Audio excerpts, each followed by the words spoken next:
Vamos a ver, familia Picornaviridae. Gracias. Familia Picornaviridae. Los textos son los mismos, ¿verdad? La microbiología médica de Yagüez y también el texto de microbiología de Murray. En Murray está bien amplio, bien detallado, explicado, y lo pueden complementar también.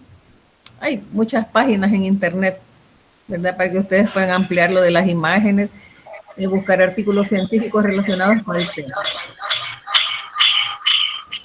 ¿Se escucha? Sí, licenciada. ¿Me escucha? Sí. Va, entonces vamos a ver los objetivos.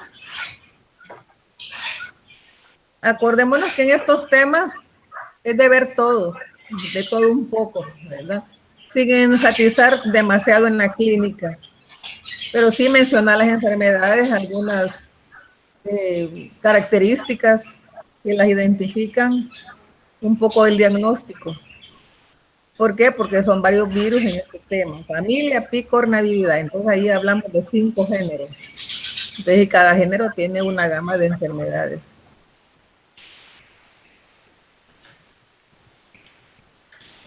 Va, entonces tenemos los, miren, no sé si les va a molestar el color que le puse a última hora. Sí, yo sé que los colores tienen que contrastar, ¿verdad? Pero a última hora quizás no me di cuenta muy bien. Van a hacer un esfuerzo quizás por ver la pantalla porque el fondo es gris, ¿verdad? Entonces no se me van a dormir, por favor, porque esos colores son para dormir, ¿verdad? Entonces tenemos los objetivos específicos, ¿verdad? Siempre características morfológicas de la familia. Aquí hay varios géneros. ¿Cómo se clasifican? Hablar un poco de la epidemiología, el ciclo de replicación. El ciclo de replicación de un individuo, en este caso, digamos, el enterovirus, es el mismo para los otros, ¿verdad? Porque es la misma familia. Las características de patogenia y las patologías, y después ver un poco sobre las medidas de prevención y de control. En el caso de las enfermedades virales, pues en algunos hay vacunas. Y esa sería la mejor forma de prevenir, pues como en el caso del virus de la poliomielitis que vamos a ver en esta clase. Bueno, ya que hemos visto los objetivos, vamos a ver características generales propias de esta familia.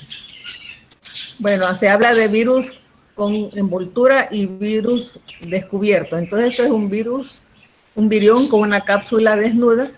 Son pequeñitos. Se ha hablado de los otros virus, por ejemplo, virus del papiloma, los poliomavirus, que están entre 50 o 55 nanómetros, 45 nanómetros de diámetro, y estos son más pequeñitos, de 25 a 30 nanómetros. Entonces, el nombre les va a indicar el tamaño, porque pico es pequeño, ¿verdad? Entonces, son los virus más pequeñitos que existen. Entonces, siempre su forma icosaédrica, que es que tienen 20 caras, 20 lados, la cual va a envolver un genoma. En este caso, pues, tiene un genoma de ARN de una sola cadena, o sea, monocatenario positivo. Este positivo indica que el ARN del virus es igual al ARN mensajero de la célula hospedera, ¿verdad? Entonces no tiene complicaciones para reproducir su material genético, para replicar. Vamos a ver que entre las condiciones, por ejemplo, ambientales, hay virus que son resistentes a pHs extremos, ¿verdad? Estamos hablando de pH de 3, que es un pH muy ácido, a uno muy alcalino, que es un pH de 9. Esto quiere decir que pueden sobrevivir en el ambiente, por ejemplo, los enterovirus, y así contaminar aguas residuales, y pueden viajar largas distancias en esas aguas contaminadas.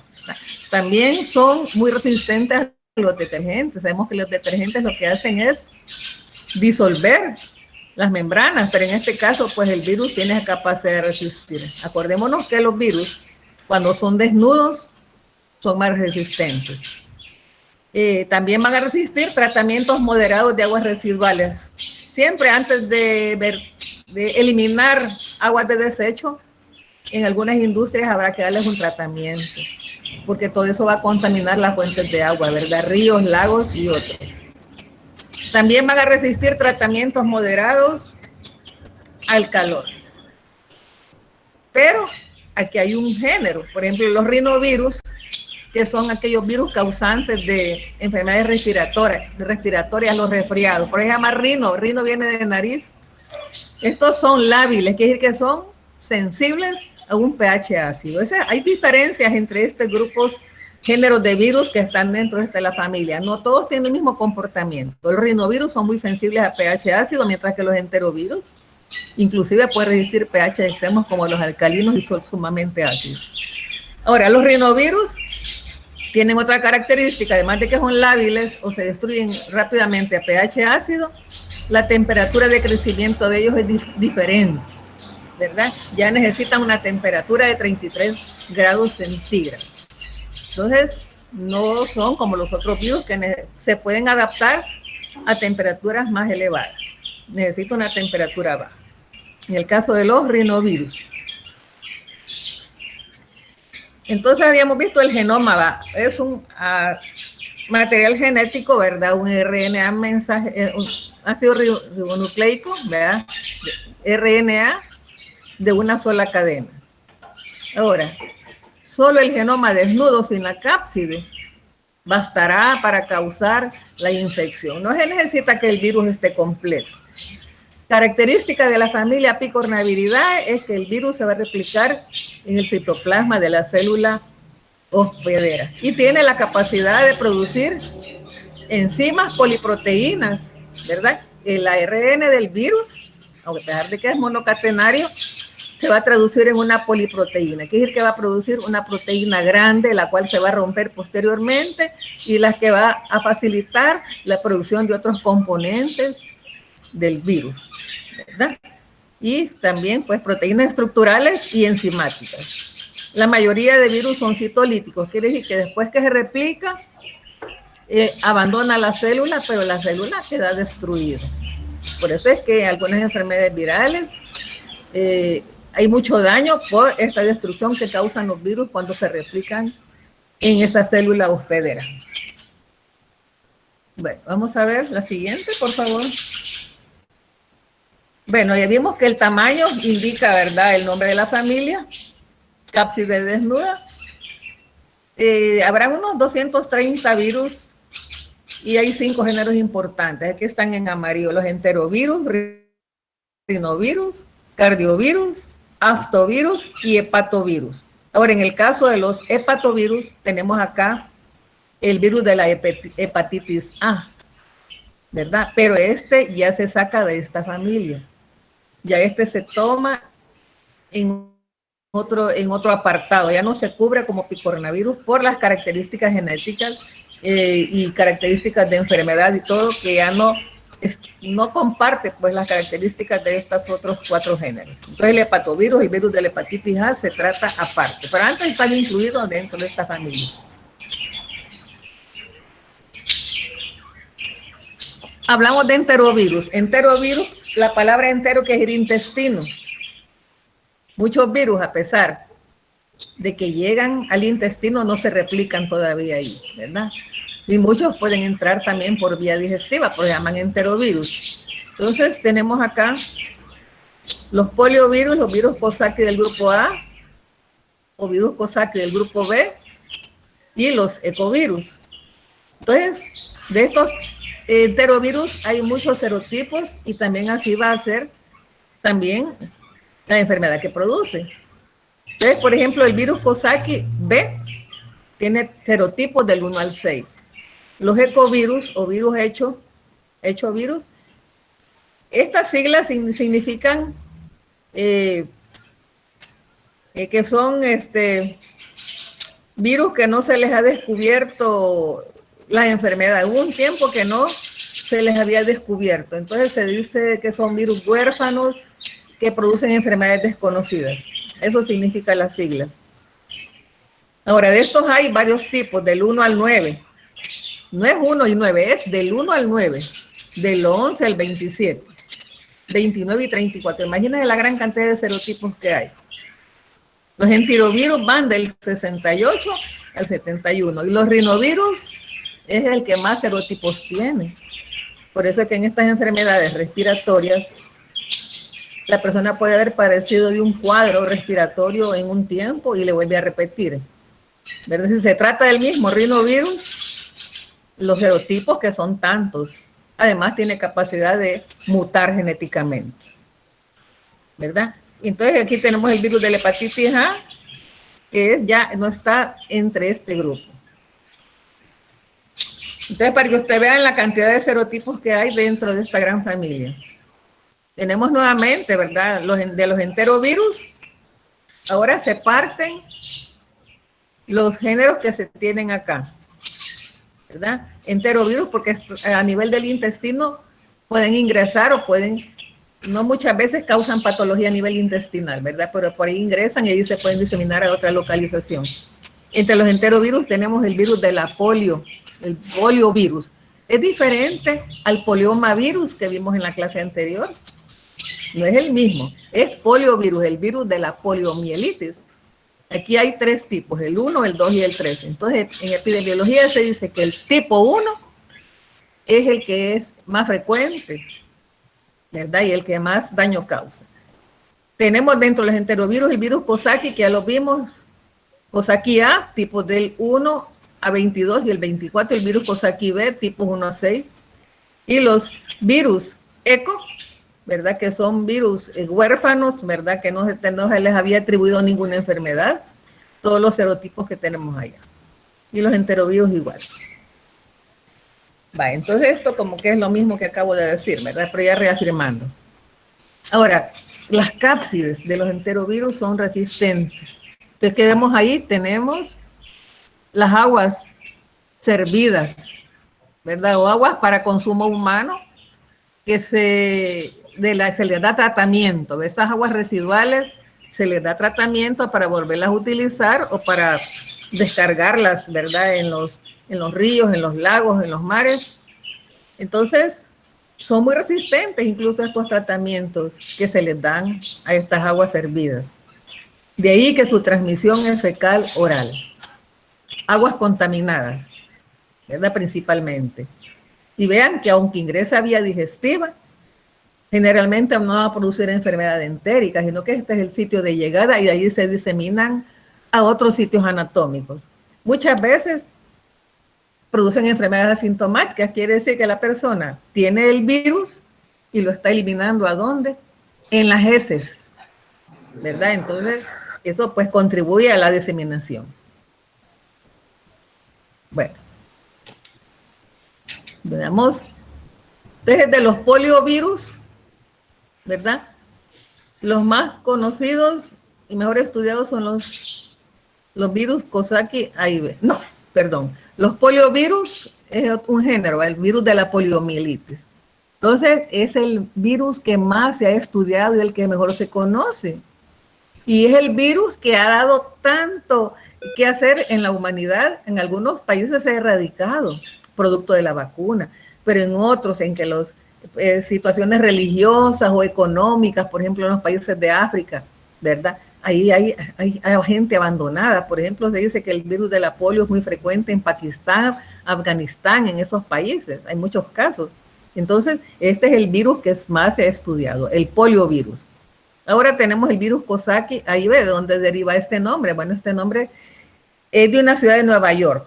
Acuérdense que los virus o algunas bacterias, bueno, si no llevan nombre de las personas que los descubrieron, llevan el nombre de la localidad o del sitio geográfico donde se aislaron, ¿verdad? Entonces, el virus Coxsackie es una ciudad de Nueva York. Ahí se descubrieron por primera vez. Y aquí tenemos los hechovirus, que son los virus huérfanos, orphan, ¿verdad? Son virus entéricos citopáticos humanos. Dije que son huérfanos, ¿por qué se les puso ese nombre? Porque al principio no se sabía qué enfermedad producían, ¿verdad? Y se abrevia en ECO. Y los rinovirus causan el resfriado común, que dijimos que hay muchos serotipos que pueden mutar y la persona puede tener muchos episodios durante toda su vida debido a esa cantidad de serotipos, como 100, que existen, ¿verdad? Y ya dijimos que son sensibles a pH ácido y la replicación es a 33 grados centígrados. Es por eso que el tracto respiratorio superior, el ingreso de este virus es ingresa, ahí se replica, ingresa en la fosa nasal, en la mucosa de la fosa nasal. ¿Por qué? Porque es una temperatura más fría. Si no, cuando tenemos frío, que nos pone helado, lo primero es la nariz, ¿verdad? Nos tocamos la nariz, está un poco helada. Entonces, en otros sitios anatómicos, la temperatura es un poquito más elevada. Entonces, el virus del resfriado común no resiste esa temperatura. Necesita zonas como las fosas nasales a una temperatura más fresca de 33 grados centígrados. Bueno, con respecto a las enfermedades, es una gama de enfermedades que produce esta familia. Y algunos se caracterizan porque el mismo serotipo puede producir una diferente gama de enfermedades. Y muchos serotipos de virus pueden producir la misma enfermedad. ¿Me doy a entender? ¿Verdad? O sea que no es específico de cada una. Puede ser un virus que produzca una serie de cuadros clínicos, un solo virus, o diferentes virus, independientemente del género, que puedan producir la misma enfermedad. Entonces, aquí hay enfermedades principales como la poliomielitis, ¿verdad? Produce meningitis aséptica también, los rinovirus que producen el resfriado común. Y en el caso, pues, hay enfermedades que son difíciles de establecer el origen. ¿Por qué? Porque los cuadros clínicos son bastante similares, ¿verdad? No es que porque la persona tiene cefalea, tenga dolor de cuerpo, sea un resfriado. Puede ser otra enfermedad como la mujer más adelante, ¿verdad? En el caso de la poliomielitis, pues, hay un cuadro clínico que puede diferenciar en 4 etapas, que puede ser asintomática, un cuadro como gripe, pero hay otra que es más grave, ¿verdad? Como la parálisis flácida, que ya el virus llegó ya al tejido cerebral, ¿verdad? Y la pleurodinia, que es un cuadro clínico que se caracteriza por dolor pleural, ¿verdad? Por eso se llama el abrazo del diablo, ¿verdad? O sea, la persona siente tanto dolor abdominal y es producto de una enfermedad causada por un virus de esta familia.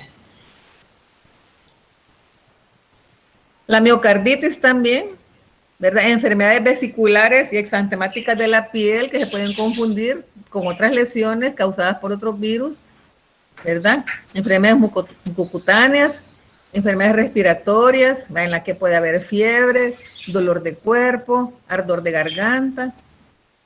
Y en el caso de los adenovirus, no, de los enterovirus, pero el enterovirus 70 sí produce un cuadro de conjuntivitis bastante severo, ¿verdad? Y muy transmisible esta conjuntivitis.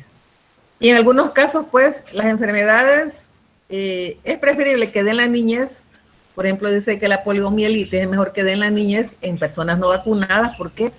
Porque el cuadro clínico es menos severo, ¿verdad? Todavía los mecanismos de la respuesta inmune no están tan bien desarrollados como cuando se le da a un adolescente o un adulto. Entonces arremete los mecanismos de defensa con más energía, entonces hay más daño. Y por otro lado, se dice que si se da una enfermedad producida por estos virus en lactantes, ahí sí también estamos mal, ¿verdad? Porque es más dañino para el lactante. Entonces vean que es una variedad, pues, de situaciones producidas por toda esta gama de enfermedades. Bueno, aquí tenemos en síntesis, ¿verdad?, las diferencias entre enterovirus y rinovirus. Todos estos cuadritos ustedes los van a buscar en sus microbiologías. Hay tantos cuadros, ¿verdad? Y no se puede poner todo, ¿verdad? Entonces uno tiene que sintetizar, pero ahí ustedes van a dar gusto leyendo muchas cosas que tal vez no están muy detalladas en la clase. Entonces ya habíamos mencionado, los enterovirus resisten a detergentes, a pH extremos, por eso es que los encontramos en aguas residuales, en aguas hervidas, ¿verdad? Resisten también el pH del estómago, lo de los jugos digestivos, ¿verdad? Entonces, esa es otra forma, ¿verdad?, de resistencia, ¿verdad? Puede resistir el calor, temperaturas de 37 grados, y entonces esa forma de transmisión a todas estas condiciones que lo hacen resistente, hace posible de que se disemine de una persona a otra o a través del agua contaminada. Y habíamos visto los rinovirus, ¿verdad? Las temperaturas, que son lábiles a pH ácido, los serotipos tienen serotipos y agentes causales del resfriado común.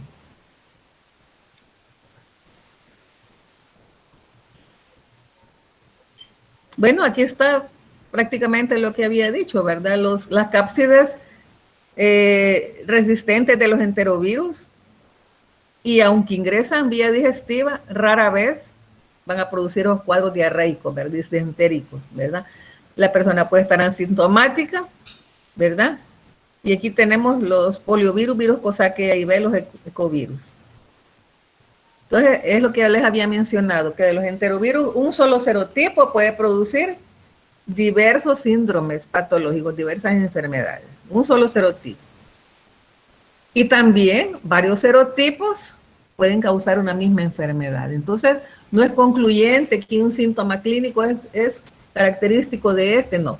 Habrá que investigar bien, ¿verdad? La parte clínica muchas veces. Bueno. Con respecto a la estructura y composición, son pequeños, ¿verdad? Subirión y icosaédrico. Vemos acá los 20 lados, ¿verdad? Icosaédrico que tiene 20 lados. Está formado de 60 subunidades. Y tenemos el material genético, que con esta BPG es proteína del genoma viral. Estas BPG tienen mucha participación a la hora de la replicación del virus. Entonces consta de 60 subunidades que van a formar los capsómeros. Veamos la siguiente, por favor. Nuevamente tenemos los capsómeros, que son estas estructuras. Cada capsómero está formado por 5 unidades protoméricas, ¿verdad? Ya ven que los protómeros son estas unidades como triangulitos. Cuando se unen, forman todos estos picos salientes. Ustedes ven en la imagen de la cuadro superior derecho arriba, ¿verdad? Cuente 1, 2, 3, 4, 5, ¿verdad? 5, 1, 2, 3, 4, 5, ¿verdad? Todos estos, cada triangulito es un protómero. Y todos estos 5 van a formar esta especie de figura geométrica. Todo este es un capsómero, ¿verdad? Ahora, cada protómero consta de 4 polipéptidos, BP1 a BP4. Quiere decir proteína viral 1. O sea que son 4 proteínas virales, dispuestas con simetría icosaédrica. Luego vemos acá, en la parte derecha, ¿dónde está la proteína del genoma BPG? Vemos cada una de las proteínas, de las polipéptidos, perdón, y vemos entre esos proteínas, ¿verdad? BPH, BP4, BP1, BP2, BP3, BP4, vemos una estructura en el centro como una hendidura que se llama cañón. Cuando ustedes le quitan, por ejemplo, un capsómero, queda acá esta figurita, ¿va? De 5 lados. Entonces, cada una está formada por 4 polipéptidos. Ahora, en medio está una estructura como una hendidura que se llama cañón. ¿Para qué le sirve al virus?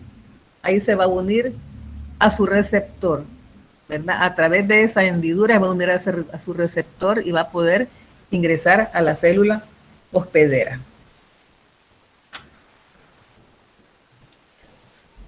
Bueno, vamos a ver la siguiente, por favor.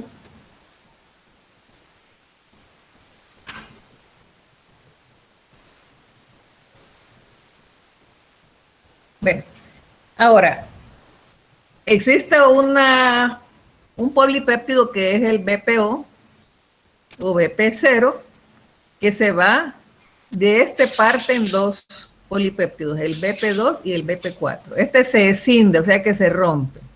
Ahora, el BP4, que ya lo vimos en la estructura, le va a dar solidez, ¿verdad? Entonces, le va a dar unión al receptor. Esta BP4, una vez que se une al receptor, se suelta. Se suelta para dar paso a que el material genético puede ingresar a la célula hospedera. También le va a dar unión, le va a dar solidez al virión, ¿verdad? Entonces, luego que se forma la cápside, esto va a servir para mediar la unión con la célula hospedadora. Entonces, una vez que la célula hospedadora tiene fijado el virión, se va a desprender, ¿verdad? Como una tapaderita. Ahora, esta cosa que tengo yo aquí en el centro, me aparece, no sé, quiero quitar, bueno, me aparece un asunto que interfiere ahí en el centro de la diapositiva, no me deja ver. Entonces,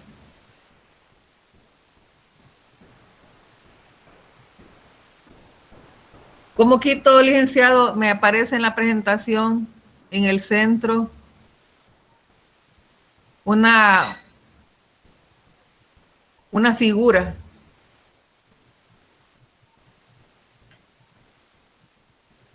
Me aparece fijar en pantalla, dice, no puedes activar el sonido de la presentación y no puedes quitar a este participante. Me aparece en el centro de la presentación. Eso que no lo puedo yo quitar y que no me deja ver las letras. No le aparece una X allí chiquita. ¿Cómo hago para quitar? Esa, es como le dijera, es una información, dice fijar en la pantalla, me aparece no puedes activar el sonido, cabal en medio de la presentación. ¿Cómo hago para quitarla? ¿No tiene alguna pestañita ahí o una X para hacerla que desaparezca? Fíjese que quiero ver. No. ¿Y si presiona escape en el teclado? ¿Cuál? El botón escape en el teclado. Ah, quiero ver. No, se me va la presentación. Se me fue la presentación. Va. Va, ya le dejé así como estaba. Sí, muy bien. Voy a anotar eso. ¿Quién me informó? De Angie.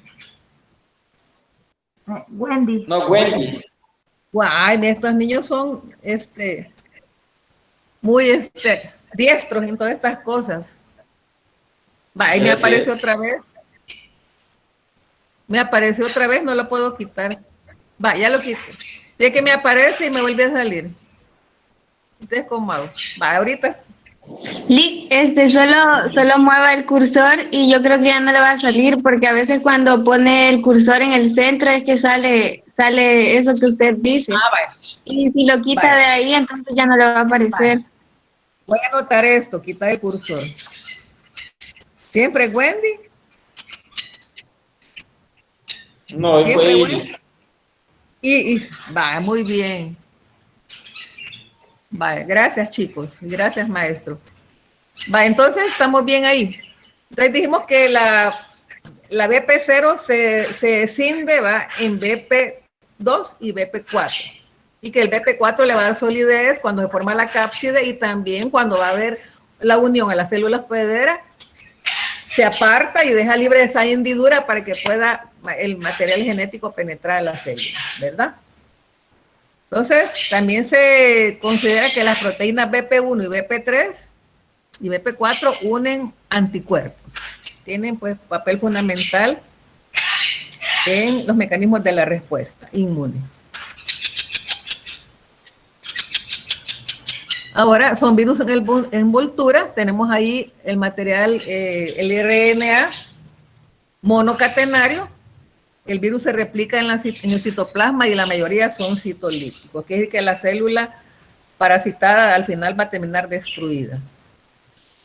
Ahora, el tamaño del genoma va a variar, ¿verdad? De 7.200 bases a 8.400 bases, ¿verdad?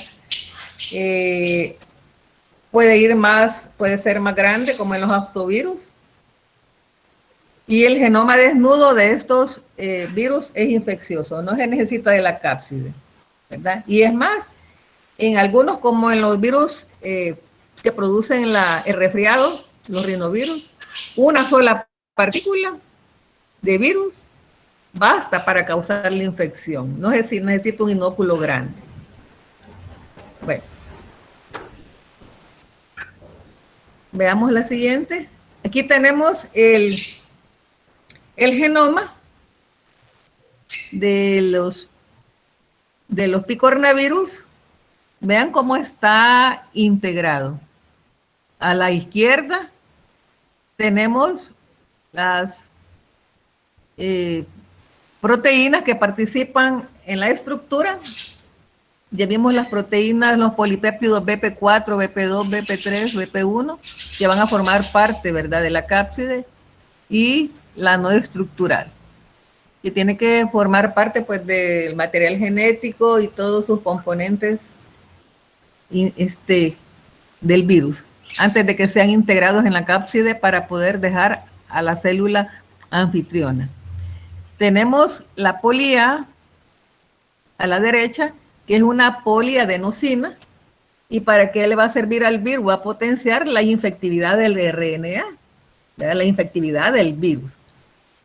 Y las proteínas del genoma, que son las BPG a la izquierda, van a servir para que se empaquete el genoma a la cápside, ¿verdad?, y se pueda integrar el virión. También va a ayudar a la síntesis del genoma vírico. Entonces, estas son las diferentes funciones que tienen estas proteínas dentro del genoma, cada uno con su función. También el virus tiene la capacidad de sintetizar 2 proteasas y una polimerasa de RNA, ¿verdad? Con esa polimerasa el virus, pues, facilita la reproducción de su material genético. Entonces les decía que el genoma desnudo sin necesidad de la cápside es muy infectante, ¿verdad? No es necesario que esté la cápside presente. Con respecto a la clasificación, bueno, acordémonos de que el virus tiene una estructura que va a unirse a un receptor celular. Ahora, hay variedad entre los receptores. No es el mismo receptor para todos los virus. Entonces, por ejemplo, para los poliovirus, los virus Coxsackie, los rinovirus, pueden ocupar los receptores celulares que están presentes, por ejemplo, en fibroblastos, en células endoteliales, epiteliales. Van a ocupar o van a utilizar, buscar esos receptores celulares, los ICANN1, que son moléculas de adhesión intercelular, los ICANN1. O también hay unas proteínas a nivel de la membrana de las células que pertenecen a son muy similares sus estructuras y se les llama superfamilia proteica de las inmunoglobulinas. Estos son receptores membranales. También los virus pueden ocupar otro receptor que se encuentra en superficie de la célula, que es el CD55, que también se llama factor de aceleración de descomposición. Esto tiene que ver con los receptores para los factores de complemento. Acordémonos que el complemento, cuando está activado, al final lo que va a producir es la lisis, no solo de bacterias, sino que también puede dañar el tejido, ¿verdad? Entonces, este factor de aceleración de esa descomposición también presente en la membrana, o el CD55, también va a ser un receptor para los componentes virales. Entonces también lo ocupan el virus Coxsackie, el ecovirus y otros enterovirus. Ahora, los virus de la poliomielitis se van a unir a este receptor, que es el receptor del poliovirus, así se llama, PBR.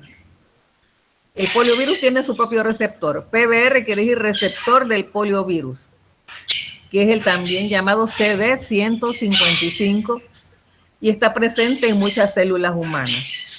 Entonces, de ahí la importancia. Ahí tenemos pues las estructuras, representando las estructuras de los diferentes receptores a nivel de las células, presentes en muchos sitios, por ejemplo, en los fibroblastos, muchas células endoteliales, y por eso vemos el tropismo de los virus para ingresar, ¿verdad?, a causar pues el daño en la célula hospedadora. Si no hay especificidad de receptor, entonces el virus no se puede unir. Claro que hay receptores que son compartidos. Por ejemplo, hay virus que pueden compartir un receptor que lo puede ocupar otro virus, ¿verdad? Pero siempre va a haber unión.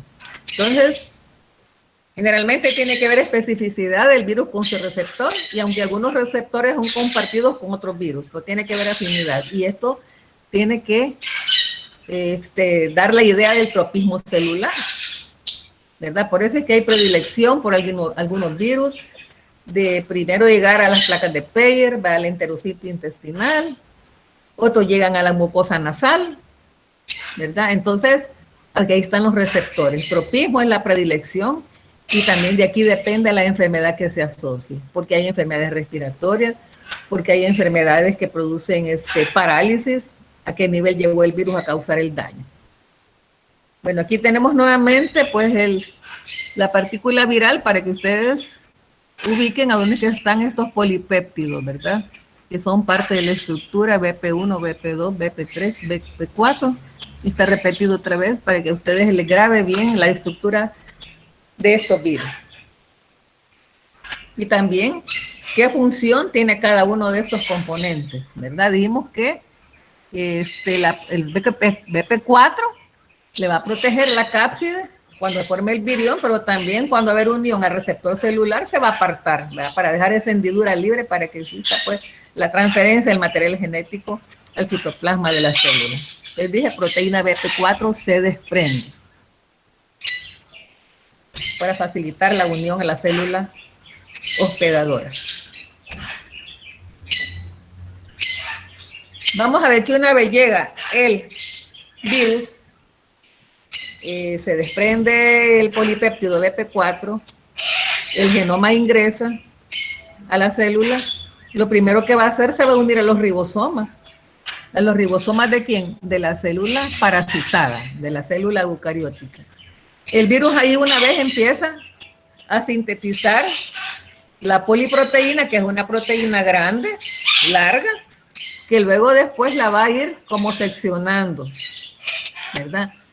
Para seguir formando secuencias proteicas para el mismo virus, ¿verdad? Entonces aquí participan también la degradación de esta poliproteína por las proteasas que también produce el virus, ¿va? Esa proteína grande, que es un polímero, lo va a degradar en pequeñas fracciones. También el virus produce una polimerasa de RNA dependiente de RNA, el RNA de la célula, ¿verdad? Entonces, como el virus tiene un material genético, tiene un genoma RNA en sentido positivo, es capaz de sintetizar, utilizando su genoma de RNA positivo propio del virus, es capaz de sintetizar otra hebra de RNA de sentido negativo, ¿verdad? Entonces, esta síntesis de RNA va a servir para el RNA mensajero y para el RNA del genoma. El RNA mensajero para la síntesis de proteínas y el RNA para el genoma del mismo virus. Ahora, todo este proceso de replicación va a producir una cantidad grande de proteínas, de estructuras virales adentro de la célula, ¿verdad? Entonces, se dice que son 400.000 moléculas de RNA vírico que el virus ha estado trabajando por cada célula invadida. Esto va a sobrepasar la cantidad de moléculas de RNA de la célula hospedera. Entonces, esto conlleva a que la célula hospedera no esté produciendo sus propias proteínas. A partir de ese momento, la célula pues está perdiendo vitalidad. Por supuesto, la célula eucariótica del hospedero. Entonces, llega un momento en que hay más virus, hay más RNA viral que el propio material RNA para la síntesis de proteínas de la célula parasitada. Estos ciclos pueden durar horas, ¿verdad? Entonces aquí tenemos el mecanismo, la replicación. El virus entra, ¿verdad? Entra por ese proceso, ¿verdad? Se adhiere a las... entra la partícula viral, interacciona con los receptores y vean que el virión va a inyectar ¿verdad?, el material genético a través de la membrana celular. Inyecta su genoma en la parte 2. Ahí tenemos las proteínas del virión, ¿verdad?, que están participando. Luego el genoma que es liberado va a servir este mismo genoma como RNA mensajero, ¿verdad?, para fabricar las proteínas. Tenemos la poliproteína, que es en la 3, ¿verdad? Se produce una poliproteína que el mismo virus tiene enzimas que la van a degradar, ¿verdad? Porque con estas proteínas degradadas va a empezar a sintetizar su material genético nuevamente, ¿verdad? Entonces, incluye una RNA polimerasa, la produce. Entonces, después que la proteína grande se ha escindido en varias fracciones, la enzima polimerasa va a volver a fabricar, digámoslo así, tu material genético, el RNA.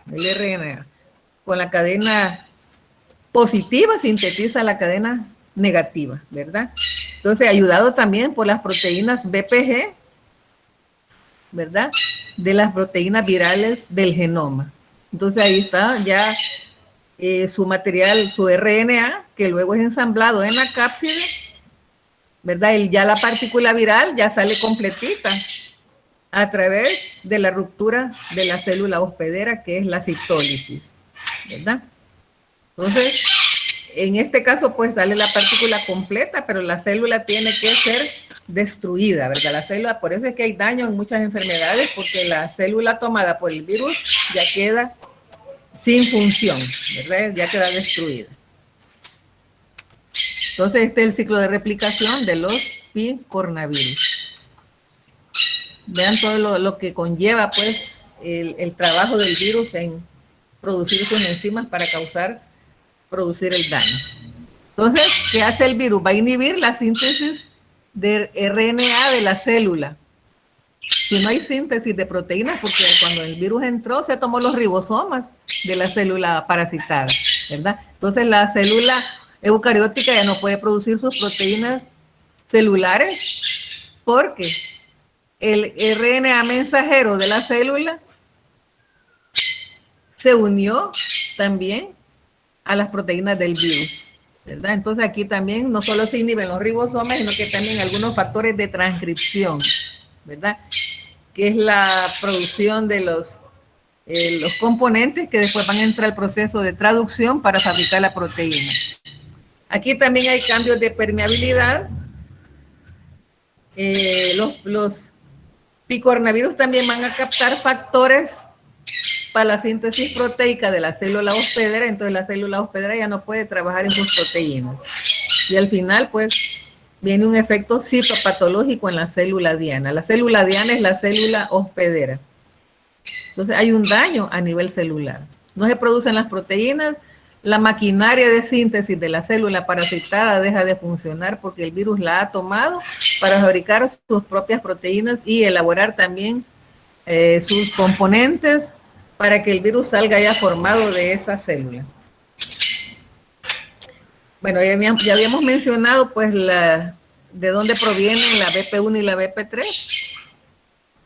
Entonces, todas estas proteínas también ayudan, son parte del ensamble, ¿verdad?, de la cápside, y se pueden producir cuántos viriones por célula en un tiempo corto, entre 3 a 4 horas, que dura un ciclo de replicación, ¿verdad? Se pueden producir hasta 100,000 viriones por célula, y cada virión se libera y va también a invadir otras células que no estaban afectadas por el virus.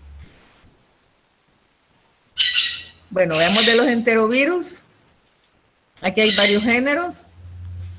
A pesar que llaman enterovirus, entero quiere decir intestino, no producen enfermedades entéricas, ¿verdad?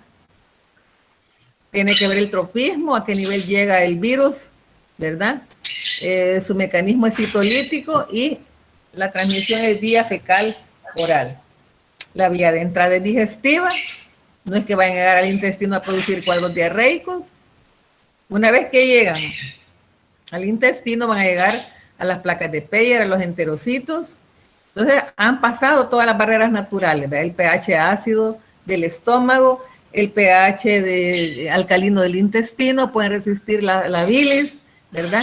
Entonces, las proteasas, las enzimas, entonces son muy resistentes. Entonces pasaron todas esas barreras y llegaron al sitio anatómico donde van a producir tu patología. Entonces pueden ingresar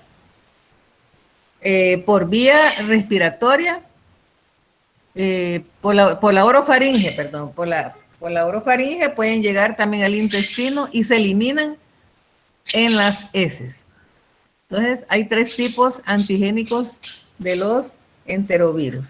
Entonces no necesariamente van a llegar a producir enfermedad en el tracto intestinal, aunque se llamen enterovirus. Una vez que han sido ingresados al organismo, van a llegar, llegar al primer sitio donde se puede replicar el tejido linfoide, ¿verdad?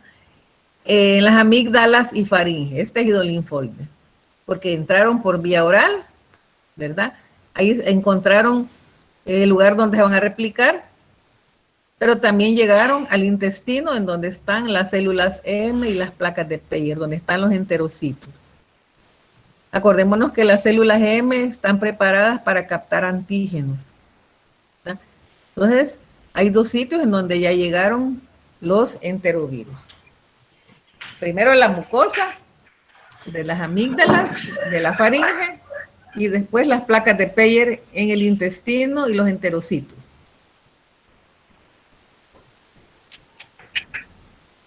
Ahora, con respecto a la patogenia, la primera viremia es cuando llegan a los tejidos diana donde están los receptores, ¿verdad? En donde están los receptores se van a fijar y ahí se van a replicar. Entonces, lo van a hacer en las células reticuloendoteliales de los ganglios linfáticos, vaso e hígado, ¿verdad? Entonces, pasaron a otras localizaciones, entraron por esas vías, vía oral, llegaron al intestino, pero la viremia es la distribución a través de la sangre, ¿verdad? El virus pasó a sangre, pero llegó a los ganglios linfáticos, al vaso y al hígado, ¿verdad? Entonces, en la viremia secundaria ya hay síntomas clínicos. Ahora, aquí se pone aparte al virus de la hepatitis A, ¿verdad? Por sus mecanismos de patogenia y la respuesta inmune producida, ¿verdad? Ya no está considerada dentro de este grupo que produce síntomas clínicos como los que produce el enterovirus. Entonces veamos a todos los lugares a donde se dirigen los virus. Ahora, después de 30 días, el virus se empieza a eliminar por el intestino.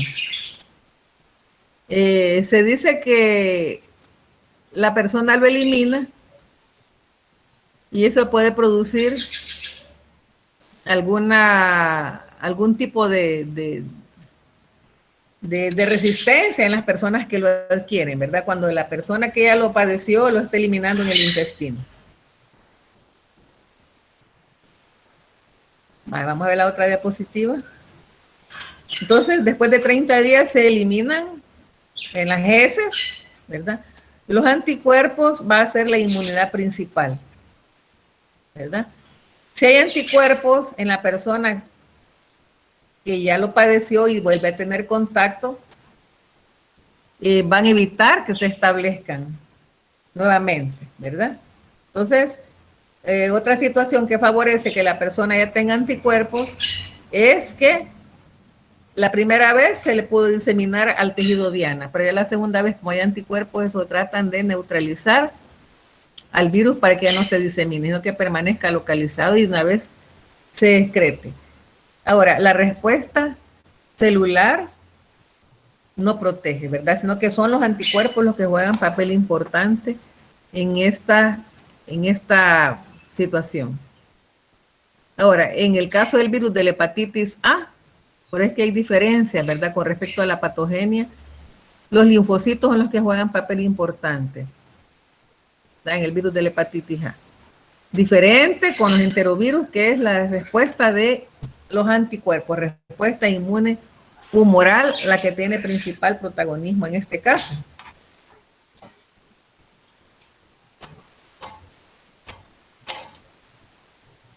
Y ahí tenemos en la imagen los anticuerpos, ¿verdad? Cómo es que se unen a los componentes del virus y lo neutralizan. Y de esta forma lo eliminan, ¿verdad? De esta forma, cuando los anticuerpos se han fijado en el virus, en los componentes antigénicos del virus, de esta forma se puede eliminar por los mecanismos del sistema inmune, ¿verdad? Ocurre una reacción de neutralización y ya el virus ya no puede ni causar una viremia ni diseminarse a otros tejidos diana, como lo veíamos, que se van al hígado, se van al vaso. Entonces el enterovirus, el principal mecanismo de respuesta son los anticuerpos. Ahora, ¿cuáles son los mecanismos patógenos de los coronavirus? Bueno, la vía de entrada, ¿verdad? En el caso de la infección por rinovirus, ¿verdad? En el sistema respiratorio superior. Ahí entran los rinovirus. Ahora, hablamos de que si hay anticuerpos, ¿verdad? No va a haber viremia, como en el caso de los enterovirus. Entonces, si el virus penetró y no hay anticuerpos, sí se facilita la diseminación. Otro mecanismo patógeno de los coronavirus es que tienen la capacidad de unirse a diferentes receptores presentes en diferentes células. Y esto tiene que ver con los diferentes cuadros clínicos, ¿va? La patología y por consiguiente el daño que causan, ¿va? Los síntomas que se producen. Ahora es beneficioso que se tengan anticuerpos transitorios por lo menos. Hay anticuerpos que se van a formar en el hospedero que no van a durar mucho tiempo, ¿verdad? Pero sí lo van a proteger durante cierto tiempo para evitar que si se vuelve a infectar se pueda producir la enfermedad. Entonces, los enterovirus en heces pueden permanecer por largos periodos, ¿verdad? Y la persona, aunque ya no tenga síntomas, lo está eliminando. Entonces, también hay enfermedades que son asintomáticas o moderadas, por ejemplo, una poliomielitis puede ser asintomática en los cuadros menos graves, más sencillos, y se puede presentar como un cuadro gripal, ¿verdad? Si es en la infancia, el niño que no está vacunado puede tener un cuadro gripal y realmente está con el virus de la poliomielitis, ¿verdad? Hay casos que son leves y otros casos que son graves. Hablemos de epidemiología de los enterovirus, es mundial. Y esto tiene que ver con las condiciones higiénicas de las personas, porque vean la vía, es fecal oral, la forma de transmisión fecal oral, y es una enfermedad transmitida por el humano. O sea que el humano es el reservorio, aquí no hay vacas, no hay cerdos, no hay aves que sean el reservorio, sino que la persona es la que lo transmite, ¿verdad? A través de las heces. Entonces, ya la persona está contaminada o está enferma o está convaleciente, lo está eliminando durante un mes. Entonces vean ustedes las condiciones de higiene, la falta de aseo, ¿verdad? Saneamiento ambiental, saneamiento personal, el uso de aguas contaminadas, la eliminación de aguas residuales, contaminando los arroyos, las fuentes de agua potable. Entonces falta de higiene principalmente. Y hay lugares en que están en los ríos, ¿verdad? Lavando, están las vacas bebiendo, está por otro lado un afluente tirando agua servida. Entonces, todos esos factores pues conllevan a que esta falta de higiene tenga que incidir en este tipo de enfermedades. Bueno, entonces vean epidemias por aguas residuales, ¿verdad? Pañales sucios, ¿verdad? Si el virus está en las heces y hay un niño contaminado con enterovirus, entonces en los pañales sucios que se tiran, que no se envuelven bien, que se dejan abiertos en el suelo, o que la persona que cambió al niño no se lavó las manos, ¿verdad? Entonces, han habido epidemias en guarderías, ¿verdad? Por estas prácticas que no son higiénicas. Generalmente se transmite el virus en verano, ¿verdad? En la época, pues, de que el calor, el hacinamiento, la persona también está en contacto con aguas. Entonces,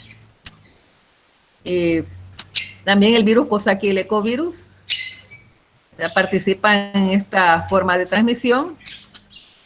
Igual los aerosoles y el tracto respiratorio también pueden facilitar la entrada de estos virus, ¿verdad? No solo el contacto con aguas residuales, sino que también en el caso de los virus Coxsackie y ecovirus, los aerosoles pueden ingresar al tracto respiratorio si están contaminados con los virus.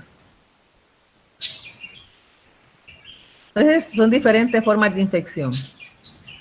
Tenemos aquí de la poliomielitis, los casos, ¿verdad? En países en los que no hay un programa adecuado de salud para la vacunación o que las prácticas religiosas impidan tener acceso a estos servicios. Y hay cuadros graves que como la poliomielitis paralítica, que ya eso es un daño severo, irreversible, porque hay otras formas que da la enfermedad. El virus de la polio puede producir 4 tipos de enfermedad. Y se dice que si es en la infancia que el niño adquiere el virus, puede haber una enfermedad leve, incluso asintomática, parecida a un cuadro gripal, ¿verdad? Una enfermedad respiratoria. En otros lugares, la enfermedad es endémica. Por ejemplo, en estos países que yo les mencioné, ¿verdad? Se propaga con facilidad, no hay programas de salud, la persona no consulta o la población está marginada. Entonces, se dice que se tiene un virus salvaje entre la población, que es el que está causando los casos, la gran cantidad de casos, ¿verdad? Entonces, pueden haber también mutaciones del virus vivo o virus salvaje. En el caso de que se aplique una vacuna, ¿verdad? Por eso es que las vacunas hay de 2 tipos, las vacunas de virus inactivados y las vacunas de virus atenuados. Es diferente, ¿verdad? En el caso de la vacuna de virus atenuados, pues se han hecho sucesivos pases para irles quitando la potencialidad de causar la enfermedad. Entonces, en algunos se puede reactivar nuevamente el virus. Generalmente, este virus de la poliomielitis va a transmitir en la época de verano y el otoño, que se puede diseminar con facilidad. También se consideraba la poliomielitis como una enfermedad de la clase media, porque decían, bueno, la clase media tiene más prácticas higiénicas, tiene más posibilidades, tienen agua, tienen recursos como para poder mantener un ambiente limpio, un ambiente sano, evitar que el niño esté en contacto con suciedad.